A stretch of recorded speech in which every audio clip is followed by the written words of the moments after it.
इमरान खान तो कहीं पे भी नहीं है इस खाते में। मतलब इमरान खान कौन से खाते में? क्या वो चीफ मिनिस्टर है पंजाब का? या तो वो अज्यूम कर ले, छोड़े। वो तो कहते हैं ना इलेक्शन, एक को रिजाइन कराए, कुर्सी का इतना ही शौक है तो एक को रिजाइन कराए, इलेक्शन लड़े एमपीए का और चीफ मिनिस्टर बन जाए। खैर वो आजकल डिस्क्वालीफाइड है, शायद वो भी नहीं कर सकता, तो वो तो किसी खाते में ही नहीं है।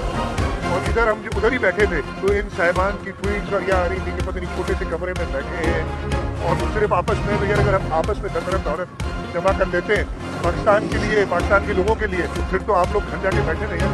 यही सैलाब 2020 में भी सिंध में आया था, 2020 में भी खान। मज़ीद ख़बरनि ऐं तफ़सीलात लाइ विज़िट कयो असांजी वेबसाइट www.awamiNewsHD.com ऐं ॾिसंदा रहो अवामी न्यूज़ HD।